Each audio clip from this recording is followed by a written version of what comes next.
Magandang hapon mga ka-legit Americans. Welcome back po dito sa ating YouTube channel. Kamusta po kayo? Happy Saturday afternoon sa atin pong lahat. Nandito na naman nga po ako, si Gandara, ang ka-legit Americans po ninyo na maghahatid ng mga latest update and fresh happening single po sa TVJ and legit Americans.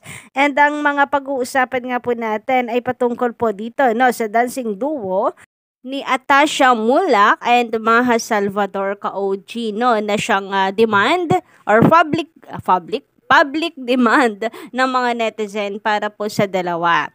And po pwede sa Gimme 5 or magkaroon sila ng sarili po nilang segment. Ka-OG pwede naman.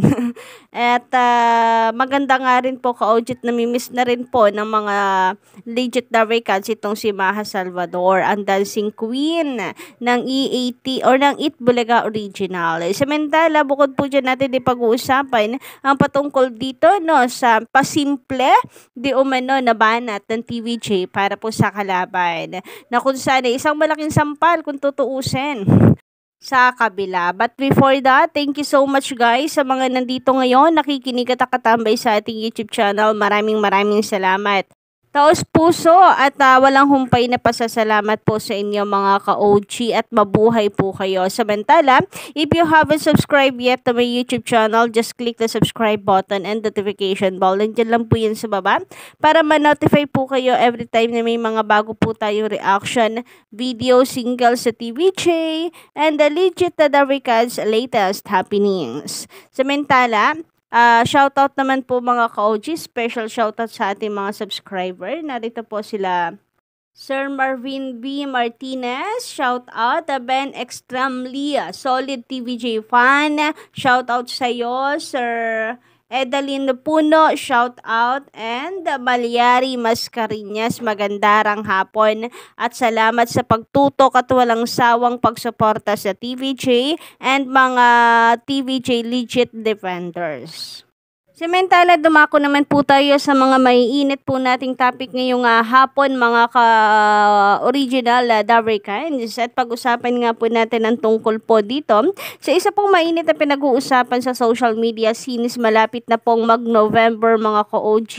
Di po ba't ang dami nating inaabangan ngayon sa katapusan ng October, sa November, mainit na pinag-uusapan ang magiging desisyon ng IPO, ng Marikina. Ano nga ba, saan nga ba papanig ang mga ito sa side ng TVJ o sa tip ng Eat Bulaga? Sabi nga po rito mga ka-OG, sa November, malamang ilalabas ng IPO PIL ang desisyon. So mula po ito kay Darila Makipaki. Ayan, ang dami natin dapat abangan ka-OG, no? Ito pa nga pong sabi, 'di ba? Pagkatapos daw ng katapusan ng October, malalaman po natin yung tungkol sa reklamo ng TVJ para mapahinto yung TRO, kumbaga. Mapahinto ang taping sa paggamit ng titulong Eat Bulaga.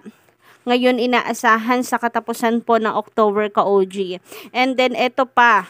Isa pang inaabangan nyo kay Sir Joey De Leon. Kasi malaking bagay talaga kung makukuha po yan ni JDL for entertainment. Kasi magkakaroon na po sila ng ebidensya at rason talaga para patigilin ang taping. Kasi hindi naman po sila for entertainment for merchandise. So, abang na lamang po guys, kaunting tulog na lamang. Malalaman din po natin yan. Magte-trending din po yan sa social media. Pero, syempre, habang nag-aantay tayo, keep on praying mga ka-OG. Samantala, pag-usapan naman natin ang patungkol dito sa signal ka-OG ng ilan po nating mga ka-legit Americans sa probinsya na nawawala kapag ka-E80 na raw, bigla daw talaga nawawala. And nangyayari lang naman daw po ito sa Afford the Box. So, yung iba naman daw po nakasignal, hindi naman daw po, okay naman daw tuloy-tuloy, maganda face-to-face hanggang TVJ na maganda naman po ang signal.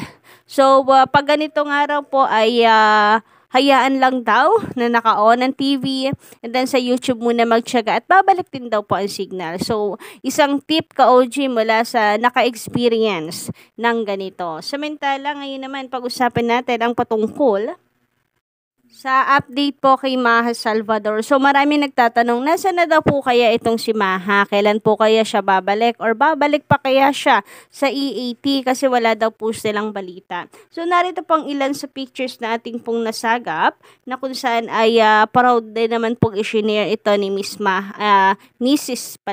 na pala ito. Si Maha Salvador sa kanyang Facebook account, sa kanyang social media accounts. Parang nasa ibang bansa pa din po siya, no, ka-OG. But ganun pa man, ay irespeto po muna natin ang kanyang privacy and hayaan po na mag-enjoy kasama ang family at ma-enjoy po niya ang bagong yugto ng kanyang buhay since siya po ay bagong kasal. And ayun nga, dahil kaya po siya tinatanong ka-OG ay dahil marami pong nakakamiss sa kanya. Sana daw po ay siya ay mabalik po sa TVG. Sana siya po ay makasama po ni Atasha. Magkaroon po sila ng dancing duo, ka-OG, no? Kung hindi po sa Gimme 5, ay magkaroon sila ng sarili nilang segment, mga ka-OG. At mukhang bagay na bagay naman daw po ang dalawa, lalo pa tong unang ipakilala nga po bilang legit Tabrical sa Atasha, ay kamukhang-kamukha niya itong si Maha Salvador. Marami po, ha? Marami po talaga ang siyang parang namalikmata. Akala daw nila ay si Maha Salvador. But anyway, parang magandang idea nga po ito na magsama po ang dalawang ito. Kayo po ba ng inyong komento about sa topic na ito? Samantala, pag-usapan naman po natin ang patungkol dito sa simpleng pagpaparinig ng TVJ di umano or bigay ng banat sa kabila. Alam niyo na kung sino po yan, mga ka-OG, no? Na kung saan isang malaking sampal di umano ito. So, ayun nga po dito, no, kay Van City, ang simpleng pagtatanong lagi ni na Sir Joey at Tito Sen na kung saan nagmula ang pangalan ng isang barangay ay patama din sa tape na parang nagtatanong na kung saan nagsimula ang pangalang Itbulaga. So, ayun dito, parang pasimpleng banat ng TVJ na malaking sampal po sa Tape Inc. Na sino nga ba, saan nga ba nagsimula ang pangalang Itbulaga? So, parang ano na lamang po, side joke, kumbaga, mga ka-OG, double meaning. Pero, ito po ay para malaman ang origin. Saan nga ba nanggaling? Pag ang Itbulaga po, ang tatanungin ninyo, saan nanggaling po ang titulong yan? Di walang iba kundi kay Henyo Master Joey De Leon nanggaling ang titulong yan. Ako, ilang video na po ba ang lumabas na interview ni Henyo Master bago pa man?